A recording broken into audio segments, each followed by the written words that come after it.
আল্লাহর ভয় যদি কারো কলিজার মধ্যে বিদ্যমান থাকে, আল্লাহর ভয় যদি কারো কলিজায় হয়, আমার আল্লাহ এতটা খুশি হয়ে যান, এতটা তার প্রতি ইহসান করেন, আল্লাহ যেন ওই বান্দার হয়ে যায়। জোরে আওয়াজ করে বলেন সুবহানাল্লাহ।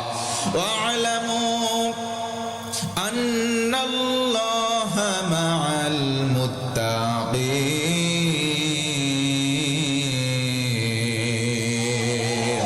আল্লাহ রাব্বুল আলামিন বলেন, ও বান্দা জেনে নাও, শুনে নাও, আমি আল্লাহর এলান হলো, আমি আল্লাহ বলে দিলাম, তুমি যদি মুত্তাকি হও আমি আল্লাহ তোমার সঙ্গী হয়ে যাব।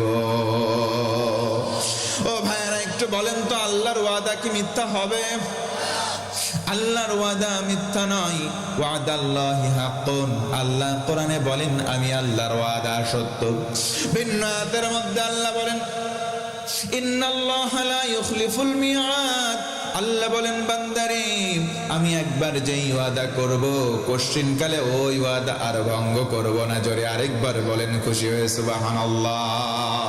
তার মানে বোঝা গেল অন্যের কল্যাণ কামনা করাই লাগবে। আল্লাহ রাব্বুল আলামিনের জন্য বলেন ওয়ামা খালাকতুল জিন্না ওয়াল ইনসা ইল্লা লিয়াবুদুন। আল্লাহ বলেন ও গোলাম, তোমারে আমি কেন সৃজন করলাম, কেন আমি তোমারে পাঠালাম জানো নাকি? শোনো, জিন জাতি আর মানব জাতি দুইটা জাতিকে পাঠালাম কেবলমাত্র শুধুমাত্র আমি আল্লাহর দাসত্ব করবা এই জন্য। জোরে বলুন সুবহানাল্লাহ। এই মানুষের কোনো অস্তিত্ব ছিল না, এই মানুষের কোনো নাম নাই, গন্ধ নাই। আমার আল্লাহ খুশি হলেন, মানুষদেরকে মানুষ বানালেন। হাল আতা আলাল ইনসানি হিনুম মিনাদ দাহরি লাম ইয়াকুন শাইআম মাযকুরা। আমার আল্লাহ বলেন ও বান্দা, এমন কোন নাম নাই, এমন কোন গন্ধ তোমার অস্তিত্ব ছিল না, ওখান থেকে তোমাকে আমি সৃষ্টির মধ্যে সেরা বানালাম, তোমার আমি নাম দিলাম, গন্ধ দিলাম। শুধুমাত্র তাই নয়, আশরাফুল মাখলুকাত বানালাম। এমন এমন কাজ করেছো, আসফালা সাফিলিন সব চাইতে নিকৃষ্ট জাতিতে পরিণত হয়ে গিয়েছো। কথা বলেন ঠিক কিনা? তার মানে বোঝা গেল মানুষ সব চাইতে সেরা, আবার মানুষ সব চাইতে অধম। ও মুসলমান, সেরা মানুষ হয়েছি, সেরা আমল ছেড়ে দেওয়ার কোনো সুযোগ নাই। আমরা সবাই সেরা সেরা আমল করতে চাই কি চাই না? এই জন্য অন্যের কল্যাণকামী হব, অন্যকে খারাপ কিছু করব না। অন্য বিপদে যাই, অন্যে অধঃপতিত হয়ে যায়, আমরা চাইব না। আমরা যদি জান্নাতে যেতে চাই, তার হাত ধরে আমরাও তাকে জান্নাতে নেব। ভাই জোরে কোন ইনশাআল্লাহ। ওয়ামা আরসালনাকা ইল্লা রাহমাতাল লিল আলামিন। সবাই মিলে জোরে বলি আল্লাহু আকবার। আল্লাহ রাব্বুল আলামিন বলেন ওগো নবীজি, আপনাকে আমি গোটা বিশ্ববাসীর জন্য, গোটা আলমবাসীর জন্য দয়া করে পাঠালাম। আরেকবার বলুন সুবহানাল্লাহ। তার মানে বোঝা গেল অন্যের কল্যাণকামী হতে চাই, আমরাও চাই। 1 নম্বর আমাদের অন্তরটাকে একনিষ্ঠ করব, 2 নম্বর মানুষের সঙ্গে দয়ার আচরণ করব, কোমল নম্র ভদ্র ব্যবহার করব ইনশাআল্লাহ। আজকের সমাজের ভেতরে যুবক বাকাটে হয়ে যায়, যুবকের ভিতরে নম্রতা নাই, যুবকের ভিতরে ভদ্রতা নাই। রাস্তার মধ্যে চলে 2-3 জন যুবক একত্রিত হয়, বাইকটাকে হাতে পাই ভুম ভুম গিয়ার দেয়, সাপের মতো হেলে দুলে যায়। আছে না নাই? যেদিন আমরা ফিরবো মারা যাওয়ার পরে, ওই যে যেদিন পুনরুত্থিত হতে হবে, ওই দিনটার নাম কিয়ামতের দিন। কি দিন? জোরে কথা বলে। কিয়ামতের দিনটা বোধহয় সহজ। হ্যাঁ, নবীজি একদিন বসে আছেন, এক সাহাবী দৌড়ে এসেছে নবীর কাছে আদবের সঙ্গে বসে, মাতা সাআতু ইয়া রাসূলুল্লাহ। নবীজি বড্ড জানতে ইচ্ছা হয় কিয়ামতটা কবে হবে।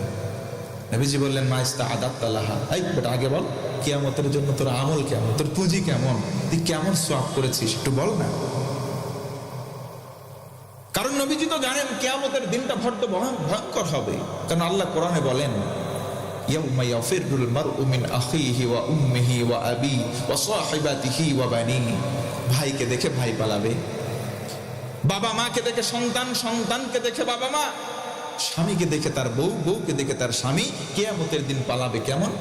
একটা ভয়ঙ্কর সিংহকে দেখে সাধারণ একটা মানুষ যেমনে খিচ্ছে দৌড় দেয়, তেমনি ভাবে কিয়ামতের দিন আপন মানুষদেরকে দেখে সবাই দৌড়ে পালাবে। আল্লাহু আকবার। আমার বন্ধুগণ মনোযোগ বাড়ায় দেন।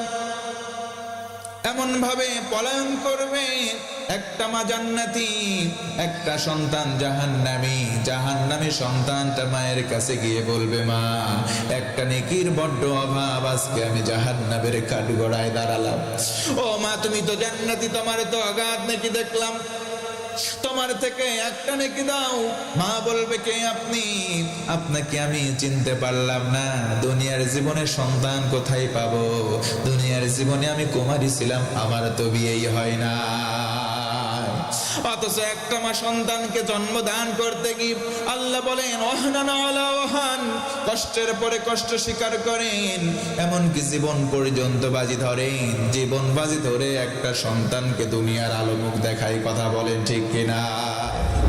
আল্লাহ রাব্বুল আলামিন আরো বলেন, اليوم نختم على أفواههم وتكلمنا أيديهم وتشهد أرجلهم بما كانوا يكسبون।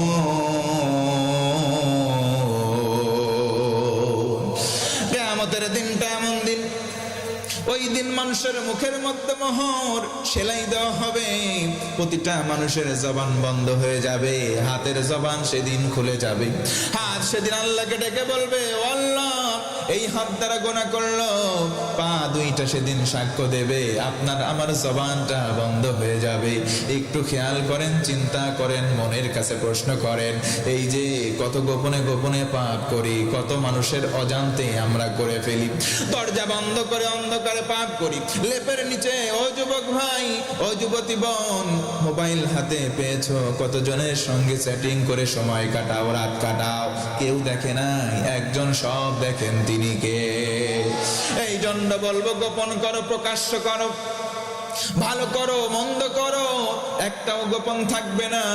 সব কিছু কাল কিয়ামতের দিন মুসিবতের সময় উন্মুক্ত হয়ে যাবে। বলি আল্লাহু আকবার।